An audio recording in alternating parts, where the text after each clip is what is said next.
नहीं औफुल फुल्लिही जिस फुल में बू नहीं ओ दिल दिल नहीं जिस दिल में अल्लाह नहीं बलगल उला बेकमालिही कशफत दुजा बिजमालिही हसनत जमीउ खसालिही सल्लु अलैहि व आलिही। ज़बान खुले बोलुन बलगल उला बिकमालिही कशफत दुजा बिजमालिही हसनत जमीउ खसालिही सल्लु अलैहि व आलिही। अल्लाहु अल्लाहु की जे मधुर नाम ধরার তামাম মনে মুক্তা হীরা পান্না সোনা দানা হয় না যে তার দাম। আল্লাহু আল্লাহু ঈদ মধুর নাম লা ইলাহা मोहब्बत शदे ला इलाहा इल्लल्लाह ला इलाहा इल्लल्लाह ला इलाहा इल्लल्लाह जोरे ला इलाहा ला इलाहा इल्लल्लाह ला इलाहा। আসমান আল্লাহ জমিন আল্লাহ আসমান আল্লাহ জমিন আল্লাহ হায়াত আল্লাহ মৌত আল্লাহ লা ইলাহা ইল্লাল্লাহ লা ইলাহা ইল্লাল্লাহ লা ইলাহা لا إله إلا الله محمد رسول الله صلى الله عليه وسلم।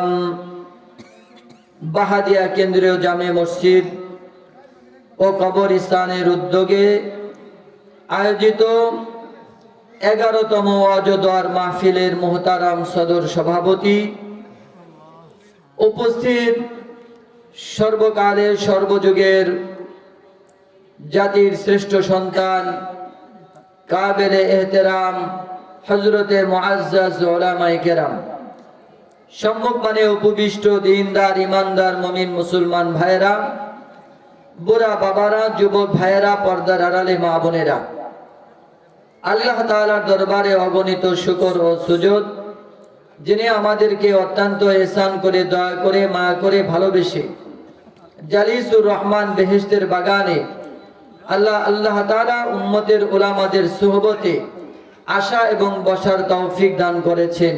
এজন্য আমরা খুশি না বেজার? যে মালিক আমাদেরকে জান্নাতের পরিবেশে বসালেন, ওই মালিকের দরবারে আমরা কণ্ঠ উজাড় করে তাওহীদের আওয়াজকে উঁচু করে আমরা সকলেই কালিমাতুশ শুকর আদায় করে জবান খুলে ভক্তি করে বলুন আলহামদুলিল্লাহ। আরো জোরে বলুন আলহামদুলিল্লাহ। এখনো রাস্তার পারে অনেকে আমরা দাঁড়িয়ে আছি, সকলকে উদাত্ত আহ্বান করব, এই মাহফিল কিন্তু আগামীকাল হবে না। কি বলেন, ঠিক না বেঠিক? হতে পারে আজকের এই রাত আমার আপনার জীবনের সর্বশেষ রাত হয়ে যেতে পারে, সম্ভাবনা আছে না নাই? কি বলেন, আছে না নাই? এজন্য এই মাহফিলকে গনিমত মনে করি, গুনাহ মাপের সুবর্ণ সুযোগ আমরা মনে করে কোরআন এবং সুন্নাহর আলোচনা শুনতে থাকি। আমলের নিয়তে আমরা এগুলো শুনবো। যদি হতে পারে আজকের এই মাহফিল আমার আপনার জন্য ময়দানে মাশারে নাজাতের উসিলা হয়ে যাবে। জোরে বলুন কথা ঠিক না বেঠিক? আল্লাহ তাআলা আমাদের সকলকে আজকের এই আশা এবং বসাকে পরকালে নাজাতের মাধ্যম বানিয়ে দেন। সকলে বলুন আমিন। আরো জোরে বলুন আমিন। মুহতারাম হাজিরিন, এখানে বসলেই বান্দার গুনাহ মাফ হয়ে যায়। জোরে বলুন সুবহানাল্লাহ। যখন বান্দা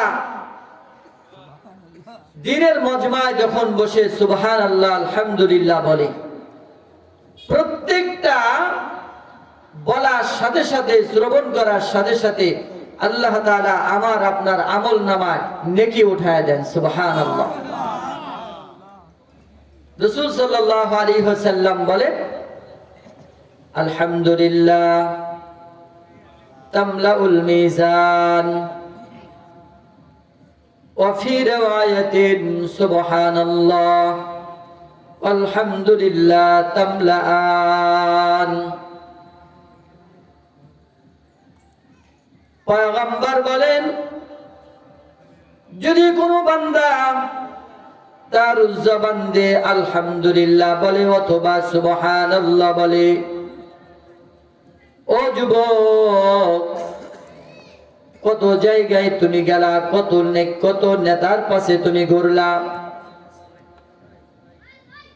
কত মানুষের পিছনে পিছনে তুমি ঘুরলা, যাদের পিছনে ঘুরে তোমার জিন্দেগি তুমি শেষ করে ফেললা। যদি তারা নেককার হয়, যদি তারা ঈমানদার হয়, তাদের সাথে তুমি জান্নাতে যাইবা। ও যুবক,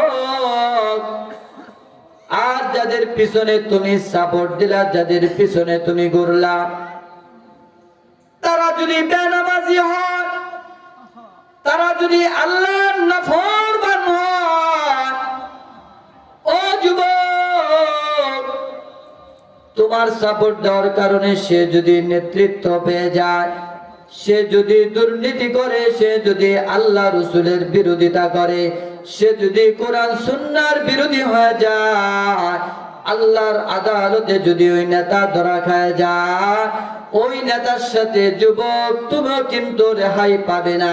তাকে সাপোর্ট দেওয়ার কারণে তুমিও মুজরিম হয়ে যাইবা। ও যুবক, আজকে কোরআন সুন্নাহর এই মাহফিলে, ও যুবক, যদি তুমি একবার আলহামদুলিল্লাহ বলো,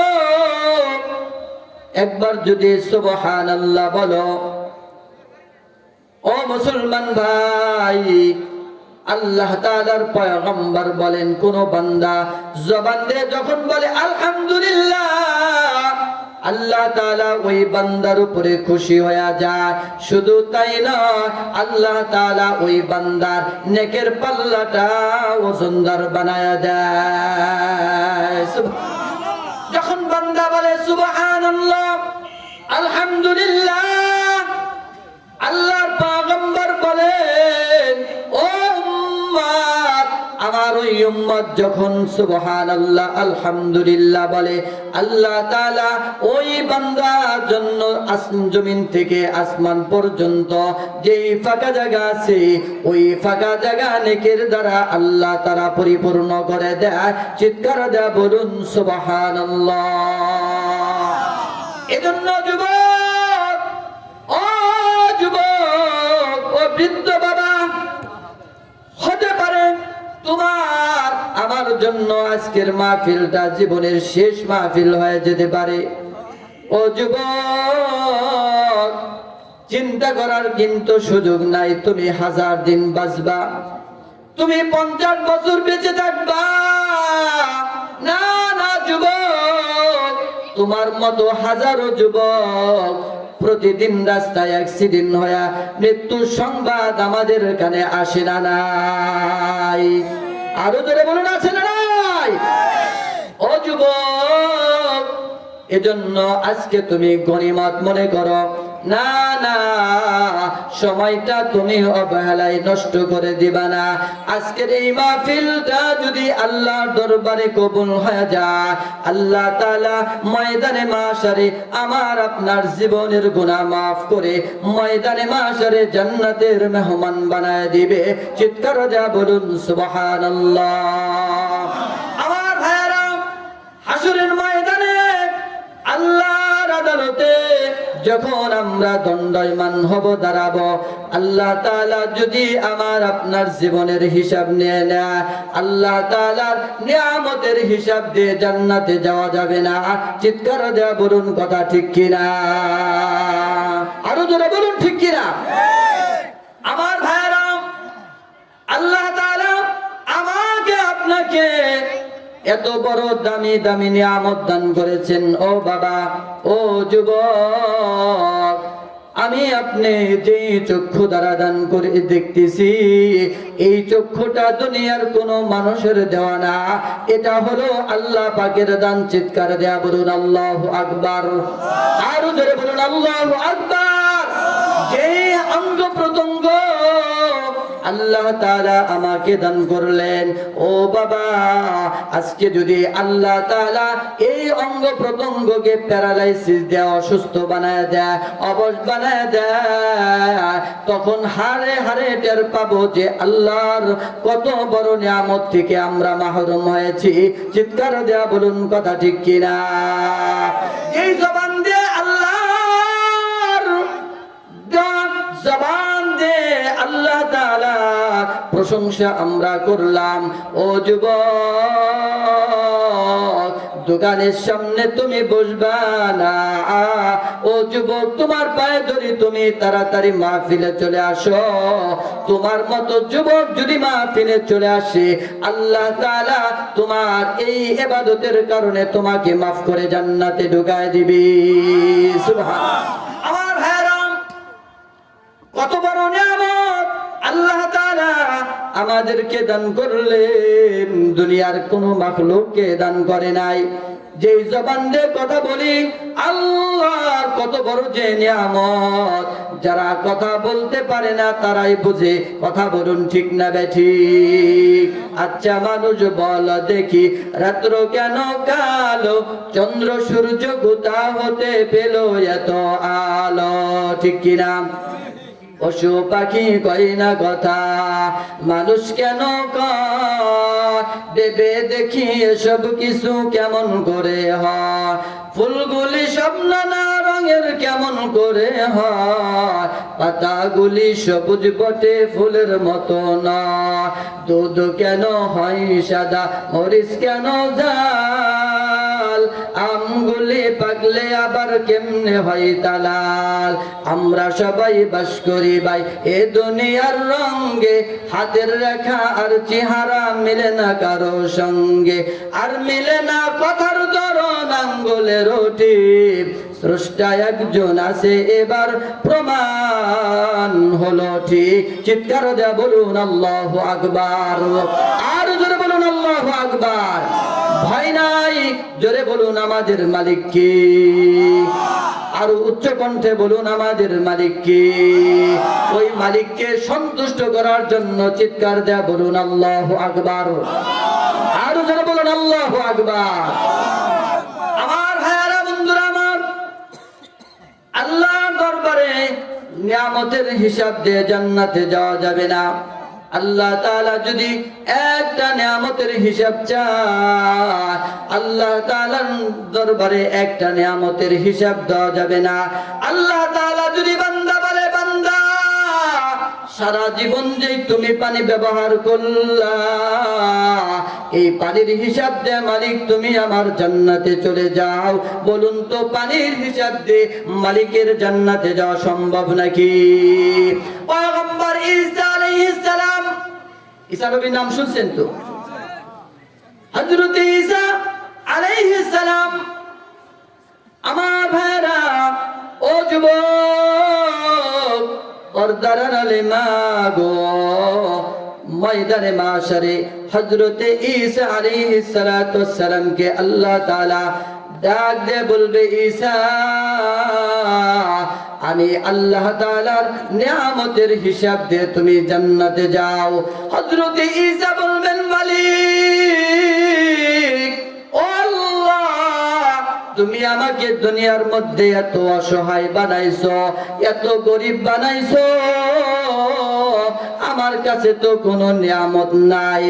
ঈসা পয়গম্বর বলবেন, আল্লাহ তুমি আমাকে দুইটা নিয়ামত দান করেছিলা, একটা হলো গাছের তলায় আমি ঈসাকে ঘুমানোর জন্য একটা বালিশ দিয়েছিলা। জোরে জোরে বলুন সুবহানাল্লাহ, আরো জোরে বলুন সুবহানাল্লাহ। আল্লাহ তাআলা বলবেন, মালিক তুমি আমাকে বাড়ি দাও নাই, আমাকে গাড়ি দাও নাই। ও আল্লাহ তুমি আমাকে একটা বালিশ দিয়েছিলা, যেই বালিশে আমি মাথা দিয়া তোমার গাছের নিচে আমি ঘুমাইতাম।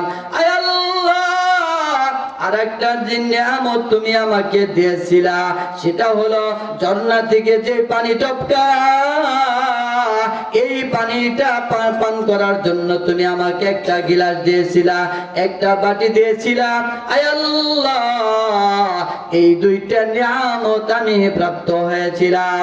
ঈসা আলাইহিস সালাম বলবেন, ও মালিক আল্লাহ গো, যখন আমি দিনের কাজে বের হয়ে গেলাম, যখন আমি মানুষের মাঝে আল্লাহ তোমার দাওয়াতের কাজে বের হয়ে গেলাম, কিছু দূর যাইতে দেখি আল্লাহর এক বান্দা, আল্লাহর বান্দা গাছের নিচে ঘুমায়, কিন্তু তার মাথার নিচে কোনো বালিশ নাই। তে মাথার নিচে হাত দিয়া হাতের উপরে মাথা রেখে সে ঘুমা। দেখুন দেখা আমি ঈসা পয়গম্বর হতভম্ব হয়ে গেলাম। ও আল্লাহ, আমি চিন্তা করেছিলাম ঘুমানোর জন্য মনে হয় বালিশের দরকার হয়, তা এখন আমার ভুল ভাঙলো। আল্লাহ তোমার এই বান্দা ঘুমাইতেছে, কিন্তু মাথার নিচে কোনো বালিশ নাই, হাতের উপরে মাথা রাইখা তোমার বান্দা যখন ঘুমানো শুরু করছে আমার ভুল ভাঙছে। তখন আমি চিন্তা করলাম, আয় আল্লাহ, বালিশ ছাড়াও ঘুমানো যায়, বালিশের প্রয়োজন হয় না। এজন্য আমি ঈসা আলাইহিস সালাতু ওয়াস সালাম তোমার রাস্তায় তোমার দেওয়া বালিশটা আমি দান করে দিলাম। জোরে জোরে বলুন না আল্লাহু আকবার, আরো জোরে বলুন আল্লাহু আকবার। ও যুবক, ও বৃদ্ধ বাবা, ও পর্দার আড়ালে মা গো, চিন্তা করে দেখো কত নিয়ামতের মধ্যে আমরা আছি। পয়গম্বর ঈসা বলেন, ও আল্লাহ, যখন আমি দাওয়াতের কাজে আরো দূর দারাজ চলে গেলাম, কিছু দূর যাইতে দেখি পাহাড়ের ঝর্ণায় তোমার এক বান্দা পানি পান করার মতো তার কোনো বাটি গ্লাসের ব্যবস্থা নাই। আয় আল্লাহ, আমি নজর করে তাকায় দেখলাম তোমার এই বান্দা পানি পান করার জন্য কোনো গিলাস নাই, বাটিও নাই। হাতের অঞ্জলি দিয়া পাথরের ঝর্ণা থেকে যে পানিগুলো পেট পড়তেছে, এই পানিগুলো সে হাতের মাধ্যমে উঠায়া পান করতেছে। তখন আমি বুঝতে পারলাম পানি খাওয়ার জন্য গিলাসের প্রয়োজন নাই, বাটির প্রয়োজন নাই। এটা মনে কইরা আমি আল্লাহ তোমার রাস্তা এই বাটিটাও আমি দান করে দিলাম। আল্লাহু আকবার, আরো জোরে বলুন আল্লাহু আকবার। ও যুবক, ও বৃদ্ধ বাবা, ঈসা আলাইহিস সালাতু ওয়াস সালামকে আল্লাহ তাআলা বলবেন, ঈসা, দুটি নিয়ামত যদিও আমি তোমাকে দান করেছি, এই দুইটা নিয়ামত তুমি আল্লাহর রাস্তায় দান করেছিলা। ও ঈসা, তোমাকে সবচেয়ে বড় নিয়ামত আমি দান করেছিলাম, তোমার মধ্যে আমি আল্লাহ তাআলা ঈমান নামক দৌলত দান করেছিলাম। এই ঈমান নামক দৌলতের নিয়ামতের শুকর আদায় করে হিসাব দিয়ে তুমি জান্নাতে চলে যাও। সুবহানাল্লাহ। আমার ভাইরা, বন্ধুরা আমার, হযরত ঈসা আলাইহিস সালাম হাসরের ময়দানে এত নিঃস্ব অবস্থায় উঠবে, কোন বান্দাদেরকে আল্লাহ তাআলা ডেকে বলবে, ও বান্দা নামাজ পড়ছো নাকি? বলে না, না তো আমি নামাজ পড়ি নাই। রমজানের রোজা রাখছো? বলে না, রমজানের রোজা রাখি নাই। হজ্জে বাইতুল্লাহ করেছো নাকি? বলে হজ করি নাই। বলে তুমি কি পর্দা করেছিলা? বলে না, না আমি তো পর্দাও করি নাই গো আল্লাহ। কেন করো নাই? আল্লাহ তাআলার বান্দারা বলবে, ও মালিক তুমি আমাকে দুনিয়াতে এত অসহায় বানাইছিলা, গরিব বানাইছিলা, আমি কামলা দিয়ে কি করতাম? দিন অতিবাদ করতাম, আমার সংসার আমি চালাইতাম। তোমার ইবাদত করার মতো আমার কোনো কি ছিল না, অবসরতা ছিল না। আল্লাহ তাআলা হাসরের ময়দানে হযরতে ঈসা আলাইহিস সালাতু ওয়াস সালামকে দাঁড় করায় দিবে, পয়গম্বরকে দাঁড় করায় বলবে, ও বান্দা দেখো তোমার যে নিয়ামত আমি আল্লাহ তাআলা দান করেছিলাম, তোমার থেকে নিয়ামত আমি ঈসা পয়গম্বরের কম না বেশি?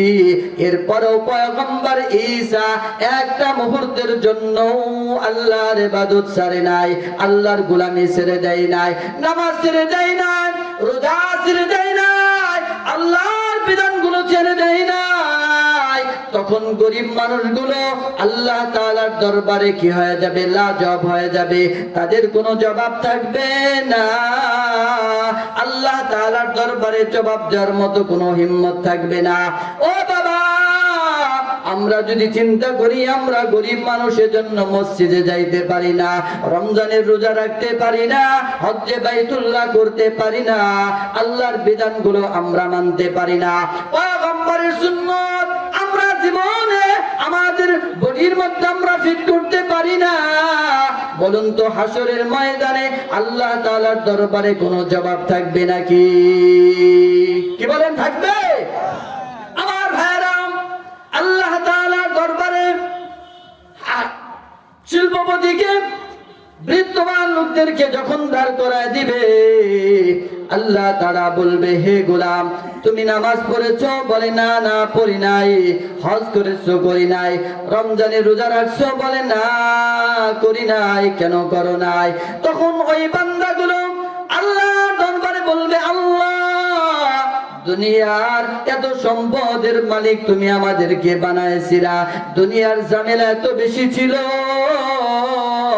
দুনিয়ার এই ঝামেলার কারণে আমরা নামাজ পড়তে পারি নাই, আমরা নেতৃত্ব নেওয়ার কারণে আল্লাহ তোমার গোলামি করতে পারি নাই। আল্লাহ আমাদের হাতের মধ্যে রাজত্ব ছিল, জন্য আমরা রাষ্ট্রের কাজ করে করে তোমার হুকুম আমরা মানতে পারি নাই। আল্লাহ তাআলা বলবে, ও আল্লাহ তাআলার বান্দা দেখো তোমার থেকে 1000 গুণ বড় রাজ্যের মালিক আমি আল্লাহ তাআলা পয়গম্বর সুলাইমানকে দিয়েছিলাম। হযরতে সুলাইমান আলাইহিস সালাম কে আল্লাহ তাআলা দাঁড় করা দিবে, বলবে সুলাইমান এ ছিল একদিকে পয়গম্বর, অন্যদিকে ছিল সে রাষ্ট্রপ্রধান, কিন্তু পয়গম্বর সুলাইমান আলাইহিস সালাতু ওয়াস সালাম একদিকে রাষ্ট্র পরিচালনা করে, অন্যদিকে আল্লাহ তাআলার দ্বীনের দাওয়াত দেয় উম্মতের মাঝে। হযরতে সুলাইমান আলাইহিস সালাতু ওয়াস সালাম দাওয়াতের কাজ করে, একদিকে পয়গম্বরের দায়িত্ব পালন করে, অপরদিকে পয়গম্বর সুলাইমান আলাইহিস সালাতু ওয়াস সালাম আল্লাহ তাআলার হুকুমে সে রাজত্ব পরিচালনা করে। কিন্তু এই দুটি আহাম কাজ করার পরেও তার থেকে আল্লাহ তাআলার বিধান লঙ্ঘন হয় নাই। চিল্লা বলুন সুবহানাল্লাহ। ও নবীর উম্মত,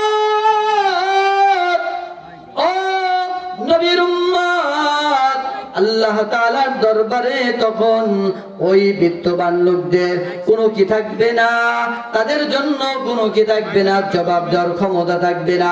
চিৎকার দিয়ে বলুন কথা ঠিক কিনা? আমার ধরে বলুন কথা ঠিক কিনা? আমার ভাইরা বন্ধুরা আমার, এজন্য আল্লাহ তাআলার দরবারে আমাদের সকলের হিসাব দেওয়া লাগবে। চিল্লায়া বলুন কথা ঠিক কিনা? পয়গম্বরদের কথা শুধু না, আল্লাহ তাআলার এমন বান্দা ছিল যারা রাজ্য পরিচালনা করত, তারা ক্ষমতার মসনদে বসিয়াও আল্লাহ তাআলার বিধান তারা লঙ্ঘন করে নাই। চিৎকার দেয়া বলুন সুবহানাল্লাহ। আমার ভাইরা, যেমন খাজা কুতুবউদ্দিন বখতিয়ার কাকি রহমাতুল্লাহি আলাইহি, আল্লাহ তাআলার এমন বান্দা, মৃত্যুর আগে তার কাশফোঁটা খোলা ছিল, চক্ষু বন্ধ করে পুরা দিল্লির মসনদে বসিয়া পুরা দিল্লিতে সেই চোখ তুলে তাকায় দেখছি যে এই দিল্লির মধ্যে এমন বান্দা আছে যাদের মধ্যে বড় বড় 4টা গুণ বিদ্যমান। এজন্য মৃত্যুবরণ করার আগে তার খাদেমকে বলে গেল, ও খাদেম, আমার মৃত্যুর পর যে কাউকে দিয়া কিন্তু আমার জানাজা পড়াইবা না। আমার জানাজা পড়াবার জন্য তার মধ্যে 4টা গুণ থাকা লাগবে। যদি 4টা গুণওয়ালা মানুষ পাওয়া যায় তাহলে কেবল সে যেন আমার জানাজার ইমাম হয়ে যায়। আর যদি 4 গুণওয়ালা বান্দা পাওয়া না যায়, আমার মৃত্যুর পরে জানাজা না পড়ায়া জানাজা বিহীন আমাকে আমার লাশকে কবরে নামাই দিবা। সুবহানাল্লাহ। আমার ভাইয়েরা, বন্ধুরা আমার, খাজা কুতুবউদ্দিন বখতিয়ার কাকি রহমাতুল্লাহি আলাইহি, যার নামে দিল্লিতে আজও কুতুব মিনার দাঁড়িয়ে আছে, তিনি মৃত্যুর আগে কাশফের মাধ্যমে জানতে পারছেন এই জমিনের মধ্যে 4 গুণওয়ালা মানুষ বিদ্যমান। চিৎকার দেয়া বলুন আল্লাহু আকবার। ও ভাইরা আমার, বন্ধুরা আমার, এই 4টা গুণ কিন্তু সাধারণ কোনো গুণ না। 1 নাম্বার গুণ হলো খাজা কুতুবউদ্দিন বখতিয়ার কাকি বলে, ও খাদেম, আমার মৃত্যুর সংবাদ যখন দিল্লির মধ্যে পৌঁছে যাবে, লক্ষ লক্ষ মানুষ আমার জানাজায় হাজির হয়ে যাবে। যে কেউ আমার মৃত্যুর সংবাদ শুনবে, সে আমার জানাজায় হাজির হওয়াকে নিজের জন্য গনিমত মনে করবে। লক্ষ লক্ষ মানুষ জানাজায় হাজির হয়ে যাইবে, কিন্তু সবাই আমার জানাজার ইমামতি করার যোগ্যতা নাই। একজন মানুষ যার মধ্যে 4টা গুণ থাকবে, সেই কেবল আমার জানাজার ইমাম হবে। 1 নাম্বার গুণ হলো, যেই বান্দা তার চোখ দিয়ে হারাম দৃশ্য তাকায় দেখে নাই, হারাম নজর সে তাকায় দেখে নাই, হারাম চিন্তা সে করে নাই। 2 নাম্বার গুণ, ও খাদেম, আমার জানাজা পড়ার জন্য 2 নাম্বার যে গুণটা লাগবে, আমার ওই বান্দার মধ্যে আরেকটা গুণ লাগবে, সে তার জীবনে তাহাজ্জুদ মিস হয় নাই। 3 নাম্বার গুণ হলো, ওই বান্দা আমার জানাজার ইমামতি করবে যার জীবনে তাকবীরে উলা ফত হয় নাই। 4 নাম্বার গুণ, ওই বান্দা আমার জানাজার ইমাম হবে যার জীবনের আসরের নামাজে সুন্নতে জায়েদাও কোনোদিন কাজা হয় নাই। চিৎকার দেয়া বলুন আল্লাহু আকবার। আউলিয়ারা কারে ওকবা ইখতিয়ার, জাহিলারা কারে দুনিয়া ইখতিয়ার, মাইলে মুমিন সুয়ে মুমিন নিশাওয়াত, মাইলে কাফির সুয়ে কাফির নিশাওয়াত। এক জামানা সোহবতে বা আউলিয়া, বেতারাসদ সালাত বেরিয়া। জোরে জোরে বলুন সুবহানাল্লাহ। এই 4টা গুণের কথা সাধারণ কোনো গুণ না। যদি আমরা চিন্তা করে দেখি, আমার গোটা জিন্দেগি যদি আমি কি করি, আমার আমলকে আমি মোতালা করি, আমার এই চোখ দিয়া কত গুনার দিকে আমি তাকাইলাম, এই চোখ দিয়া কত নাজায়েজ জিনিস আমি তাকায় দেখছি। চিল্লা বলুন ঠিক কিনা? ও বান্দা, যদি প্রত্যেকেই চিন্তা করে দেখি, হাই হায়, জীবনটা আল্লাহ তাআলা কি জন্য দান করলেন, আমি কোন কাজে আমার যৌবন ব্যয় করলাম। আল্লাহ তাআলা যে হায়াত আমাকে দান করলেন, এই হায়াতের মধ্যে কি আমি এমন একটা আমল করতে পারছি কিনা, আমার বালেগ হওয়ার পর থেকে একটা আমল আমার মধ্যে আছে কিনা যে আমি আমার জিন্দগিতে কোনোদিন তাকবীরে উলা ফত হয় নাই। পারবো? আমি আমার জিন্দগি তালাশ করে দেখি, আসরের নামাজের সুন্নতে যায়দা, আসরের নামাজের ফরজ নয়, সুন্নতে যায়দা পড়লে সওয়াব আছে, না পড়লে গুনাহ নাই। চিল্লা বলেন ঠিক কিনা? যার জীবনে আসরের নামাজের সুন্নতে যায়দা কাজা হয় নাই, আমরা যদি হাজার হাজার লক্ষ লক্ষ মানুষের মধ্য থেকে যদি যাচাই করা হয়, একজন লোক পাওয়া যাবে না যারা তারা এই আমলটা তাদের জিন্দেগির মধ্যে আছে, আসরের নামাজের সুন্নতে যায়দা যাদের কাজা হয় না। আর একটা গুণ হলো যাদের জীবনের বালেগ হওয়ার পর থেকে কখনো তাহাজ্জুদের নামাজ মিস হয় নাই।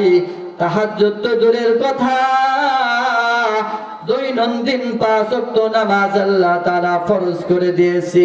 যেই ফরজ নামাজ কারো জন্য মিস, কারো জন্য ছাড় দেওয়া হবে না। কেউ যদি নামাজ না পড়ে আল্লাহ দরবারে তাকে হিসাব দেওয়া লাগবে।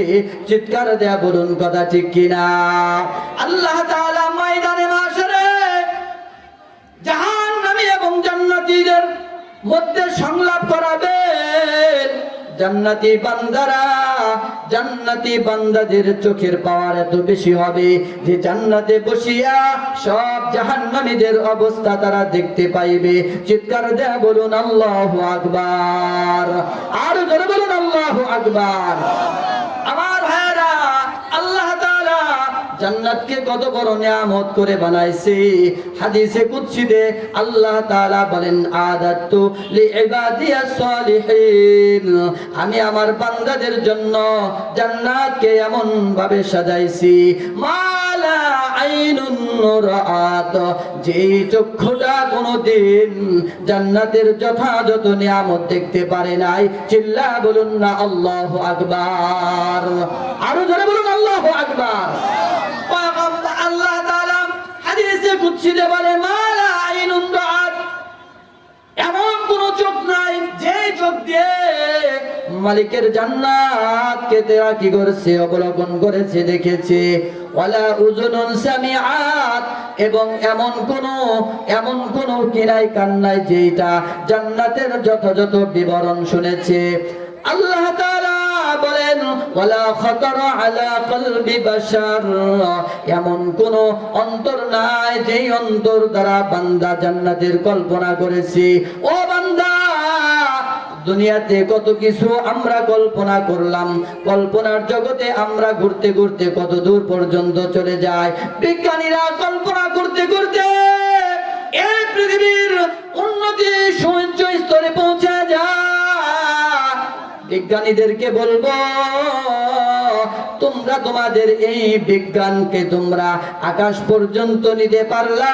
আকাশের উপরে কি হয়, চাঁদের উপরে কি হয়, চাঁদের দেশে কি হয়, এটাও তোমরা বের করতে পারলা?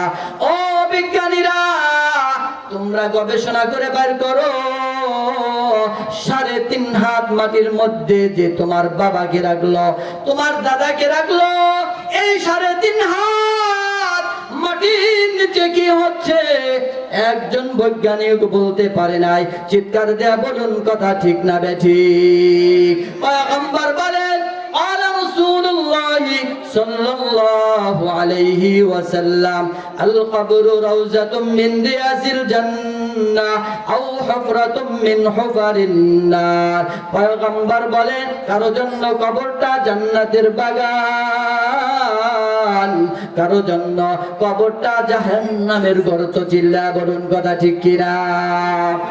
ও ভাইরা আমার, বন্ধুরা আমার, এই পাশেই কবরস্থান। এই কবরস্থানে কত কত সন্তানের বাবা ঘুমা আছে, কত সন্তানের মা ঘুমা আছে। ও যুবক, একটা বারের জন্য কি তুমি খবর নিলা না? তোমার মা তোমার বাবা তোমার জন্য কত অক্লান্ত পরিশ্রম করিয়া সুখের সংসার সাজায়া আজকে কি করে কবরের মধ্যে তোমার মা ঘুমায়, তোমার বাবা ঘুমায়। এরকম সন্তানের মা বাবা কবরে শুয়ে আছে না নাই? কি বলেন, আছে না নাই? এই অন্ধকার